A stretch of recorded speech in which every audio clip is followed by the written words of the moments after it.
नमस्कार दोस्तों। आज मैं आपको सुनाने जा रही हूँ एक बेटे की छोटी सी गलती ने उसका सब कुछ बर्बाद कर दिया। सपना की आंखें खुली तो खुद को अस्पताल के बेड पर पाया। सपना की माँ मीरा जी फौरन उसके पास आकर बोली, कैसी हो बेटी? इतनी बड़ी बात तूने मुझसे छिपाई। मैं मानती हूँ कि अच्छी परवरिश ना कर पाने के कारण तू अपने माता पिता को दोषी मानती है, पर है तो हम तेरे माँ बाप ही ना। तुझे दुखी देखकर भला हम खुश कैसे रह सकते हैं? प्लीज आप इससे ज्यादा बात मत कीजिए, इन्हें आराम की सख्त जरूरत है। उसी समय राउंड पर आई डॉक्टर ने उन्हें मरीज से बात करते देखकर कहा तथा नर्स को कुछ जरूरी हिदायत देती हुई चली गई। सपना कुछ कह पाती उससे पहले ही नर्स आ गई तथा उसने उसकी मम्मी पापा से कहा, इनकी क्लीनिंग करनी है, कृपया थोड़ी देर के लिए आप लोग बाहर चली जाएं। नर्स साफ सफाई कर रही थी, पर सपना के मन में उथल पुथल मची हुई थी। वह समझ नहीं पा रही थी कि उससे कब और कहाँ गलती हुई। अब उसे लग रहा था कि माता पिता को दुख पहुंचाने के लिए उसने खुद के जीवन को दांव पर लगा दिया। अतीत की घटनाओं के खौफनाक मंजर उसकी आंखों के सामने से किताब के एक एक पन्ने की तरह आ जा रहे थे। सपना एक संपन्न परिवार से थी। माँ पापा दोनों की नौकरी करने के कारण उसे उनका सुख नहीं मिल पाया था। जब उसे माँ के हाथों का पालना चाहिए था, तब दादी की गोद में उसने आंखें खोली, बोलना और चलना सीखा। वह 1.5 साल की थी कि दादी का साया उसके सिर से उठ गया। अब उसे लेकर माँ पापा ने खींचतान चलने लगी, तब उसके लिए एक आया का प्रबंध किया गया।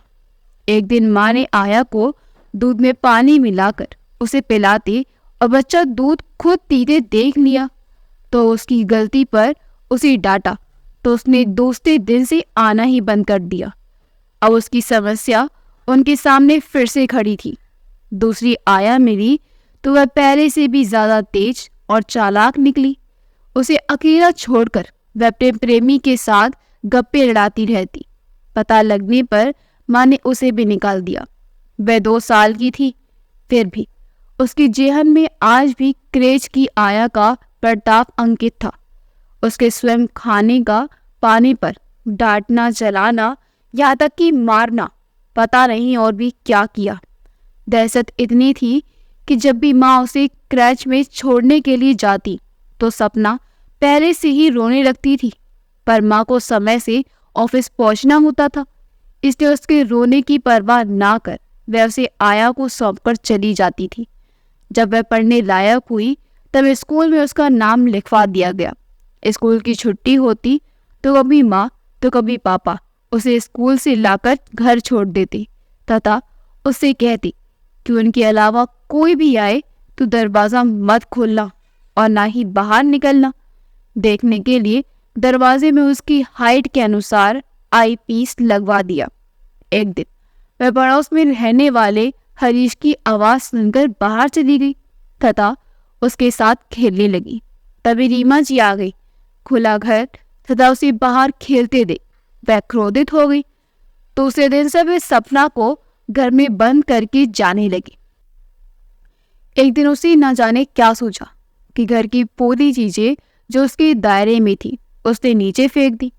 उस दिन उसकी खूब पिटाई हुई और माँ पापा में भी जमकर झगड़ा हुआ। रीमा जी की परेशानी देखकर हरीश की मम्मी ने स्कूल के बाद उसे अपने घर छोड़कर जाने के लिए कहा तो वह बहुत खुश हुई। साथ ही माँ पापा की समस्या भी हल हो गई। 4 साल ऐसे ही निकल गए, पर तभी हरीश के पापा का तबादला हो गया। अब फिर वही समस्या उत्पन्न हो गई थी। बड़ी होने के कारण अब उसके स्कूल का समय बढ़ गया था तथा अब वह पहले से भी ज्यादा समझदार हो गई थी। उसने अपनी स्थिति से समझौता कर लिया था। रीमा जी के आदेश अनुसार वह उनके या पापा के ऑफिस से आने पर उनकी आवाज सुनकर ही दरवाजा खोलती, किसी अन्य की आवाज पर नहीं। एकांत की विभीषिका उसे तब भी परेशान करती, पर जैसे जैसे वह बड़ी होती गई उसे पढ़ाने और होमवर्क कराने को लेकर माँ पापा में तकरार होने लगी। अभी वह 10 वर्ष की ही थी कि उसे बोर्डिंग स्कूल में डाल दिया गया। वहाँ हर महीने माँ पापा उससे मिलने आते, उसके लिए अच्छी अच्छी गिफ्ट लाते, पूरा दिन उसके साथ गुजारते। पर शाम को जब वे उसे हॉस्टल छोड़कर जाने लगते तो वह रो पड़ती। तब माँ आंखों में आंसू भरकर कहती, बेटा, मजबूरी है। जो मैं कर रही हूँ वह तेरे भविष्य के लिए ही तो कर रही हूँ। उस समय वह समझ नहीं पाती थी कि ये उनकी कैसी मजबूरी है। सब बच्चे अपने माँ पापा के पास रहते हैं, फिर वह क्यों नहीं? वह धीरे धीरे वह अपनी हम उम्र साथियों के साथ घुलने मिलने लगी, क्योंकि उन सब की एक सी ही कहानी थी। वहाँ अधिकांश बच्चों को इसलिए हॉस्टल में डाला गया था क्योंकि किसी की माँ नहीं थी, तो किसी के घर का माहौल अच्छा नहीं था, किसी के माँ बाप उसके माता पिता की तरह ही कामकाजी थे, तो किसी ने अपने बच्चों के उन्नत भविष्य के लिए उन्हें यहाँ दाखिल करवाया था। वह छुट्टी में घर जाती तो माँ पापा की व्यस्तता देख उसे लगता था कि इससे तो वह हॉस्टल में ही अच्छी थी, कम से कम वहाँ बात करने वाला कोई तो रहता है। धीरे धीरे उसके मन में विद्रोह पैदा होता गया। उसे अपने माँ पापा स्वार्थी लगने लगे, जिन्होंने अपने स्वार्थ के लिए उसे पैदा तो कर दिया पर उसकी जिम्मेदारी उठाना नहीं चाहते हैं। आखिर एक बच्चे को अच्छे कपड़े, अच्छे खिलौनों के साथ साथ और भी तो कुछ चाहिए होता है। इतनी साधारण सी बात वे क्यों नहीं समझ पा रहे हैं, या जानते बूझते हुए भी समझना नहीं चाहते हैं। एक बार उसने पूछ ही लिया, मैं आपकी ही बेटी हूं, या आप कहीं से मुझे उठाकर तो नहीं लाए हैं? उसकी मनोस्थिति समझे बिना ही मम्मी भड़क कर बोली, कैसी बातें कर रही हो? कौन तेरे मन में जहर घोल रहा है? मम्मी आशंकित मन से पापा की ओर देखने लगी। पापा भी चुप कहाँ रहने वाले थे, बोल उठे, शक क्यों नहीं करेगी? कभी प्यार के 2 बोल बोले हैं? कभी उसके पास बैठकर उसकी समस्या जानने की कोशिश की है? तुम्हें तो बस हर समय काम ही काम सूझता रहता है, तो तुम क्यों नहीं उससे उसकी समस्या पूछते? तुम भी तो उसके पिता हो। क्या बच्चे को पालने की सारी जिम्मेदारी माँ की ही होती है? दोनों में तकरार इतनी बड़ी कि उस दिन घर में खाना ही नहीं बना। मम्मी गुस्से में चली गई। लगभग 10 बजे पापा हाथ में दूध तथा ब्रेड लेकर आए और सपना से खाने के लिए कहने लगे, पर उसे भूख कहाँ थी। मन की बात जुबां पर आ ही गई। पापा, अगर किसी को मेरी आवश्यकता नहीं थी तो मुझे इस दुनिया में लेकर ही क्यों आए?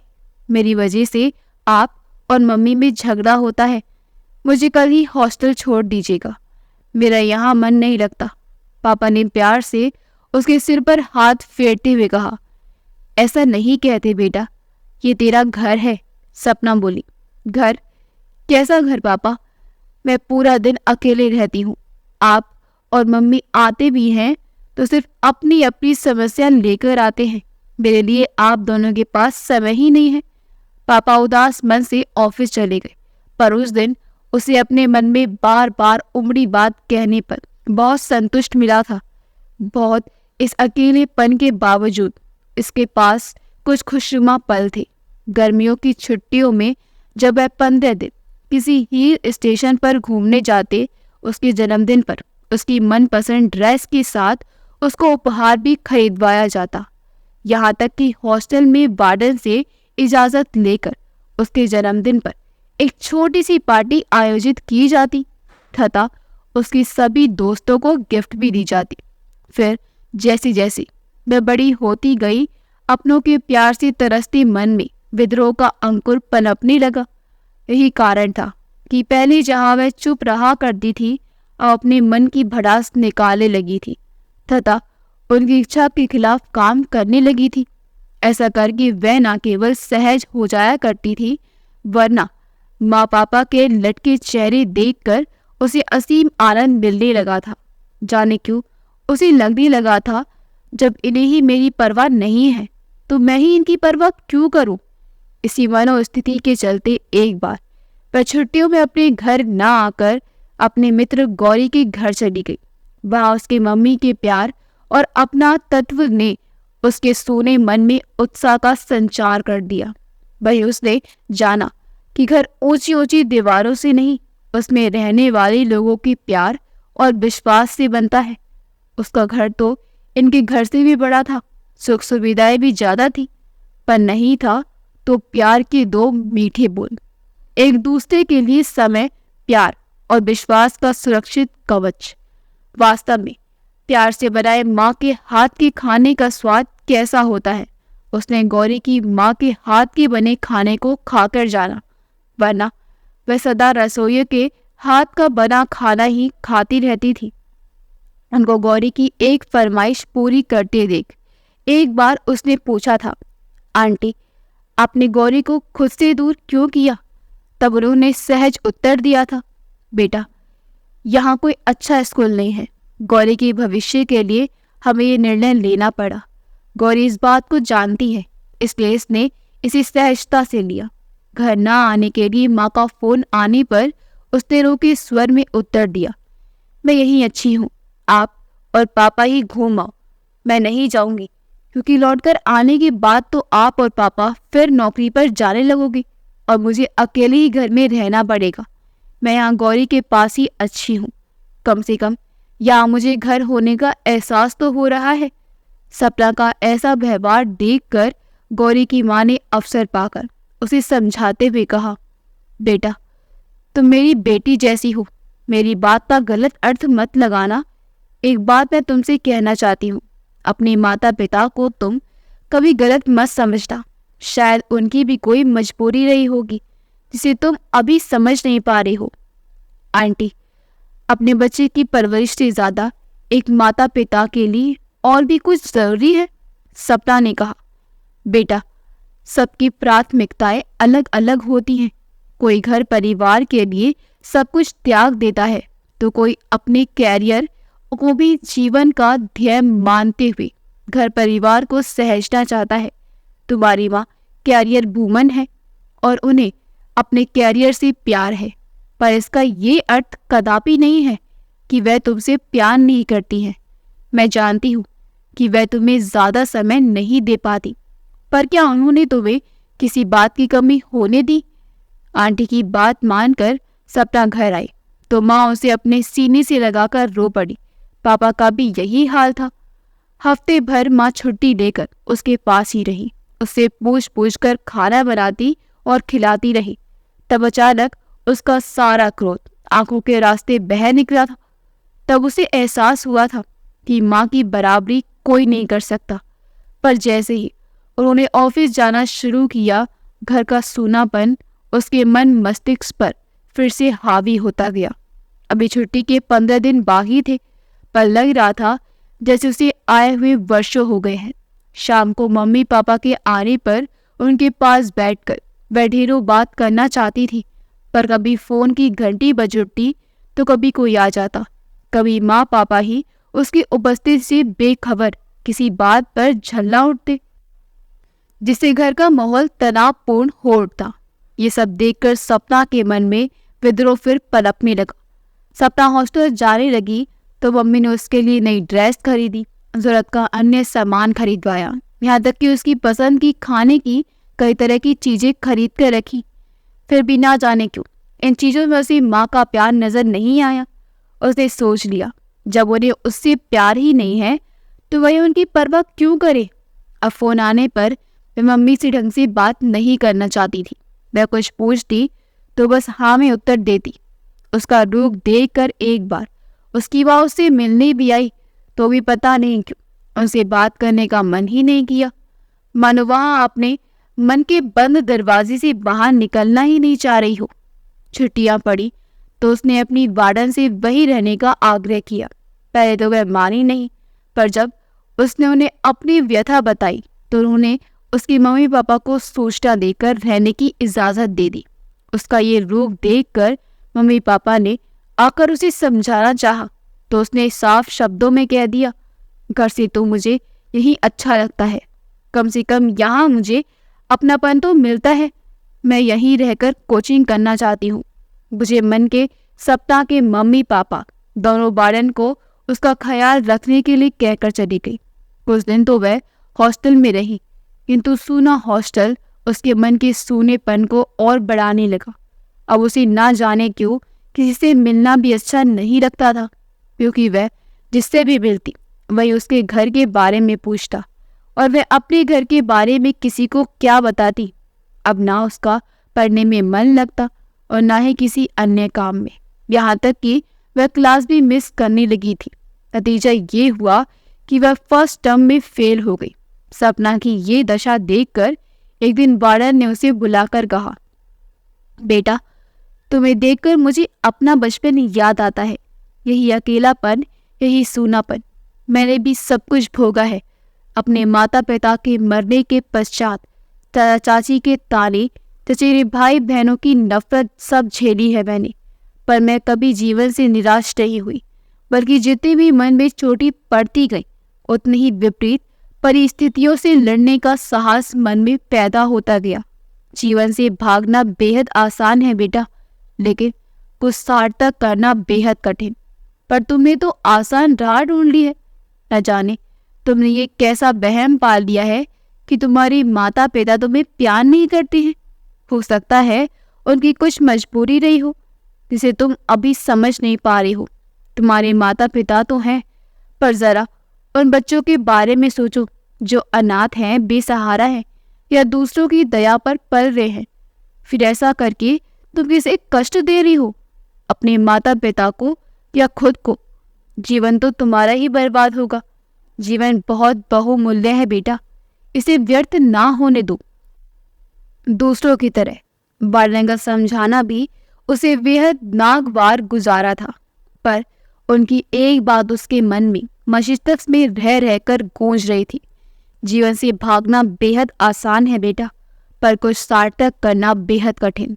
उसने सोच लिया था कि अब से वह दूसरों के बारे में ना कुछ कहेगी और ना ही कुछ सोचेगी, जिएगी तो सिर्फ अपने लिए। आखिर जिंदगी उसकी है। सब तरफ से ध्यान हटाकर उसने पढ़ाई में मन लगा लिया। पहले जहां वहां जैसे ही पास होती रही थी, अब मेरिट में आने लगी। सभी उसमें आया परिवर्तन देखकर आश्चर्यचकित थे। हायर सेकेंडरी में उसने अपने स्कूल में द्वितीय स्थान प्राप्त किया। इसके बाद आगे की पढ़ाई के लिए दिल्ली चली आई। कंप्यूटर साइंस में बीएससी करने के बाद वहीं से एमएससी करने लगी, पर तब भी वह अपने घर नहीं गई। एक बार सपना से मिलने आई उसकी माँ ने कहा, बेटा, एक से दो अच्छे लड़के मेरी निगाह में हैं। अगर तू देखकर पसंद कर ले तो हमारी एक बहुत बड़ी जिम्मेदारी पूरी हो जाएगी। तो सपना ने कहा, किस जिम्मेदारी की बात कर रही हैं आप? अब तक आपने कौन सी जिम्मेदारी निभाई है? जब बच्चे को माँ का आंचल चाहिए तब आपने मुझे क्रेच में डाल दिया। जब एक बेटी को माँ के प्यार और अपनेपन की जरूरत थी तब आपने हॉस्टल में डाल दिया। आपने ये भी नहीं सोचा कि आपकी मासूम बेटी अपने नन्हे नन्हे हाथों से खाना कैसे खाती होगी, कैसे स्कूल के लिए तैयार होती होगी। आपको मुझसे नहीं अपने कैरियर से प्यार था। बार बार आप क्यों मेरे पास आकर मेरे दुखों को और गहरा कर देती हैं? मैंने तो मान लिया कि मेरा कोई नहीं है, आप भी यही मान लीजिए। जहाँ तक विवाह का प्रश्न है, मुझे विवाह के नाम से नफरत है। ऐसे बंधन से क्या लाभ जिसमें दो इंसान झगड़ते रहे पर प्यार का नामो निशान ही ना हो। दैहिक सुख से उत्पन्न संतान के प्रति जिम्मेदारी का एहसास तक ना हो। माँ चली गई। उनकी आंखों से निकलते आंसू उसे सुकून दे रहे थे, मानो उसमें दिल नाम की चीज ही नहीं रह गई थी। तभी तो उन्हें देखते ही ना जाने उसे क्या हो जाता था कि वह जहर उगलने लगती थी। पर यह भी सच है कि उसके जाने के बाद वह घंटों अपने ही अंतर कवच में कैद बैठी रह जाती थी। एक ऐसे ही क्षण जब वह अपने कमरे में अकेली बैठी थी, तब प्रेम ने अंदर आते हुए उससे कहा, अंधेरे में क्यों बैठी हो सपना? याद नहीं है प्रोजेक्ट के लिए डेटा कलेक्ट करना जाना है? बस 1 मिनट रुको, ड्रेस चेंज कर लो। अंतर कवच से बाहर निकलकर उसने कहा था। प्रेम उसका क्लासमेट था। पढ़ाई में जब तक उसकी मदद किया करता था, प्रोजेक्ट भी उन्हें ही एक ही मिला था। अतः साथ साथ आने जाने के कारण उनमें मित्रता हो गई थी। एक दिन वह प्रोजेक्ट करके लौट रही थी। प्रेम को परेशान देखकर सपना ने परेशानी का कारण पूछा तो प्रेम ने कहा, मेरा मकान मालिक घर खाली करने के लिए कह दिया है। समझ में नहीं आता कि क्या करूं, कहाँ जाऊं। एक से दो जगह पता किया तो किराया बहुत मांगते हैं और उतना दे पाने की मेरी हैसियत नहीं है। तुम मेरा रूम शेयर कर लो, हम दोनों साथ पढ़ते हैं, साथ साथ जाते हैं, एक जगह रहने से सुविधा हो जाएगी। पर लोग क्या कहेंगे सपना, प्रेम ने कहा तो सपना बोली, मैं किसी की परवाह नहीं करती, जो मुझे अच्छा लगता है वही करती हूँ। दूसरे दिन ही प्रेम शिफ्ट हो गया था।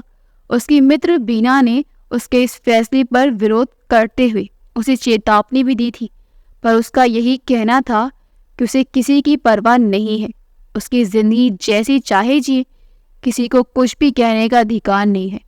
बीना ने उसका प्रेम के साथ शेयर करने की बात अब सपना की माँ को बता दी। वह उसे समझाने आई, फिर भी वह अपनी जिद पर अड़ी रही तो माँ ने पैसा ना भेजने का निर्णय सुना दिया। इस पर उसने भी क्रोध में कह दिया, आज तक आपने दिया ही क्या है, सिर्फ पैसा ही। अगर देवी नहीं देना चाहती तो मत दीजिए, मुझे उसकी भी कोई परवाह नहीं। माँ रोते हुए और पापा क्रोधित होकर चले गए। उस दिनों से बेहद सुकून मिला था। पता नहीं क्यों जब जब वह माँ को रोते हुए देखती उसे लगता जैसे उसके दुखते घावों में किसी ने मरहम लगा दी हो। उसी दिन ना जाने उसे क्या हुआ कि उसने प्रेम के सामने समर्पण कर दिया। प्रेम ने आनाकानी भी की तो वह बोली, जब मुझे कोई परेशानी नहीं है तो तुम्हें क्यों है? फिर मैं विवाह के लिए तो कह नहीं रही हूँ, हम जब चाहेंगे अलग हो जाएंगे। पढ़ाई पूरी होते ही उनकी नौकरी लग गई, किंतु एक ही शहर में होने के कारण उनका संबंध कायम रहे। पूरी सावधानी बरतने के बावजूद एक दिन सपना को लगा जैसे उसके शरीर में कुछ ऐसा हो रहा है जो वह पहली बार महसूस कर रही थी। वह प्रेम को इस बारे में बताना चाहती ही थी कि उसने कहा, सपना, मम्मी पिताजी विवाह के लिए जोर डाल रहे हैं, अब मुझे दूसरा घर ढूंढना होगा। प्रेम की बात सुनकर सपना चौंक गई और बोली, तुम ऐसा कैसे कर सकती हो? मुझे ऐसी हालत में छोड़कर तुम कैसे जा सकते हो? कैसी हालत? प्रेम ने कहा, मैं तुम्हारे बच्चे की माँ बनने वाली हूँ। सपना की ये बात सुनकर प्रेम बोला, ये तुम्हारी प्रॉब्लम है, इसलिए मैं क्या कर सकता हूँ? सहयोगी तो तुम भी रहे हो, हुआ तो तुम्हारी वजह से है। तुम्ही ने कहा था कि जब तुम मुझे ऐतराज नहीं है तो तुम्हें क्यों है? अब तुम भुगतो। ऐसा तुम कैसे कर सकती हो? तुम तो मेरे मित्र हमदर्द रहे हो।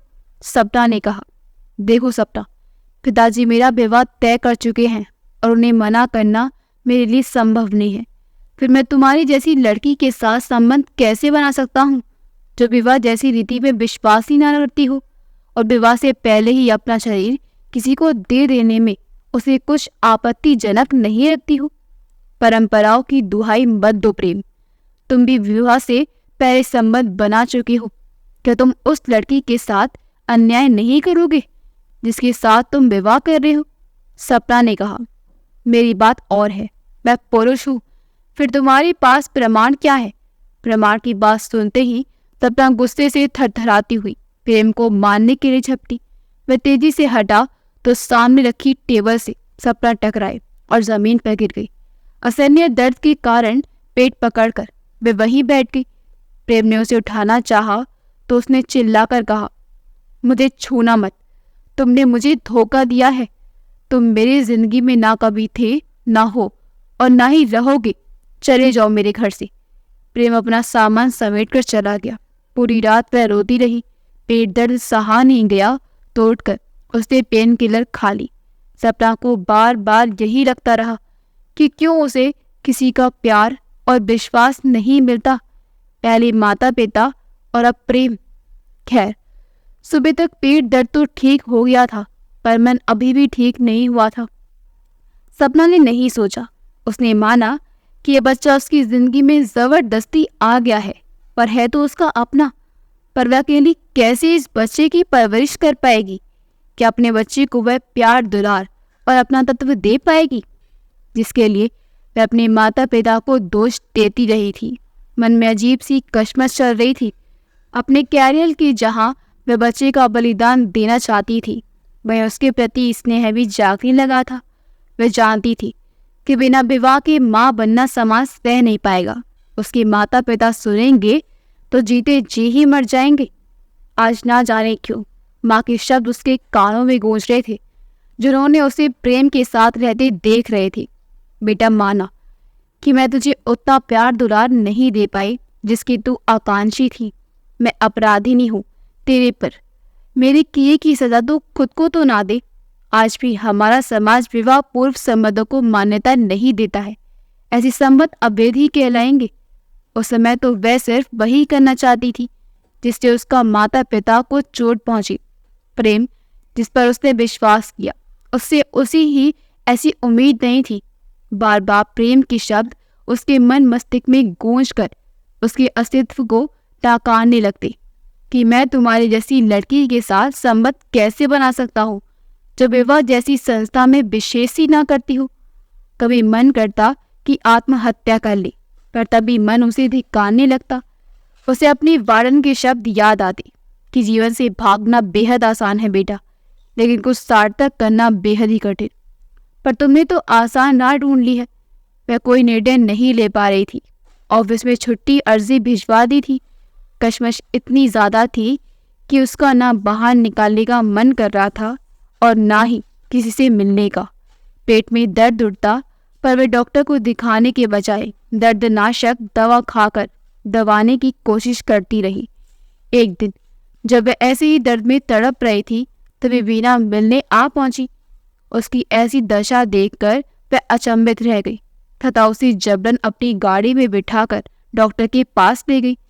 डॉक्टर ने उसे चेकअप करवाने के लिए कहा। सोनोग्राफी की रिपोर्ट देखकर डॉक्टर उस पर बहुत गुस्सा हुई तथा बोली, तुमने पहले क्यों नहीं बताया कि तुम गर्भवती हो? उसकी कोई उत्तर नहीं देते देख वह फिर बोली, तुम लड़कियों की यही तो समस्या है, जरा भी सावधानी नहीं बरतती। क्या पेट में तुम्हें कोई चोट लगी थी? अपने पति को बुलवा लो, क्योंकि तुम्हारा शीघ्र ऑपरेशन करना पड़ेगा। लगता है इस चोट के कारण तुम्हारा बच्चा मर गया है और उसी के इन्फेक्शन से पेट में दर्द हो रहा है। डॉक्टर की बात सुनकर वे दोनों चौंक गए। बिया ने बात बनाते हुए कहा, डॉक्टर, ऑपरेशन कब करना पड़ेगा? दरअसल इनके पति कुछ दिनों के लिए बाहर गए हैं। उनका इतनी जल्दी आना संभव नहीं है। ऑपरेशन आज ही करना पड़ेगा। कोई तो रिश्तेदार होंगे, उन्हें जल्द बुलवा लो। हम इन्हें आज ही एडमिट कर देते हैं। सपना के मना करने पर भी बीना जी ने उसके माता पिता को फोन कर दिया। उन्होंने तुरंत आने की बात कही। उनके आने से पूर्व ही वह ऑपरेशन थिएटर में जा चुकी थी। बेहोशी की हालत में भी डॉक्टर के शब्द उसके कानों में पड़ ही गए। इसके यूट्स में इन्फेक्शन इतना फैल गया है कि अगर निकाला नहीं तो जान जाने का खतरा है। बाहर जाकर इनके रिश्तेदारों से इजाज़त ले लो। उसके बाद क्या हुआ पता नहीं। सुबह जब आँख खुली तो मम्मी पापा को अपने पास बैठा पाया। उनको देखते ही उसकी नफरत फिर से भड़क उठी थी। अगर उसे उनका प्यार और अपना तत्व मिलता तो उसके साथ ऐसा क्यों होता? अगर उस समय नर्स नहीं आती तो वह पता नहीं क्या क्या कह बैठती। बेटा, कुछ खा ले, बना ताकत कैसी आएगी? आवाज़ सुनते ही सपना अतीत से निकलकर वर्तमान में आ गई। नर्स पता नहीं कब चली गई। माँ हाथ में फलों की प्लेट लिए खाने का इंतजार कर रही थी तथा उनके पास ही बैठे पापा आशा भरी नजरों से उसे देख रहे थे। उसने बिना कुछ कहे ही मुंह फेर लिया, क्योंकि वह जानती थी कि माँ की आंखों से आंसू बह रहे होंगे, पर वह अपने दिल के हाथों विवश थी या शायद वह आंसुओं का सामना नहीं करना चाहती थी। बार बार एक ही विचार उसके मन में आ रहा था कि माना माता पिता उसकी उचित परवरिश ना कर पाने के लिए दोषी थे, पर हर सुविधा मिलने के बावजूद उसने भी कौन सा अच्छा काम किया। दूसरों को दोष देना तो बहुत आसान है, पर जिंदगी बनाना बिगाड़ना तो इंसान के अपने हाथ में है। सपना समझ नहीं पा रही थी कि कुदरत ने औरत को इतना कमजोर क्यों बनाया है कि एक छोटी सी आंधी का झोंका उसके सारे वजूद को हिलाकर रख देता है। सबसे ज़्यादा दुख तो उसे इस बात का था कि हादसे में उसके गर्भाशय को निकाल देना पड़ा। अपूर्ण औरत बनकर वह कैसे जिएगी? माँ ने तो अपने कैरियर के लिए उसकी तरफ ध्यान नहीं दिया, पर उसने तो उन्हें दुख देने के लिए ही ये सब किया था। उसका तो यही हर्ष होना था, पर वह अभी भी नहीं समझ पा रही थी कि सजा किसे मिली। अगर आपको हमारी कहानी अच्छी लगी हो तो हमारे वीडियो को लाइक करें, शेयर करें और हमारे चैनल योगी वॉइस को सब्सक्राइब कर दें। मिलते हैं अगली वीडियो में। आपका बहुत बहुत धन्यवाद।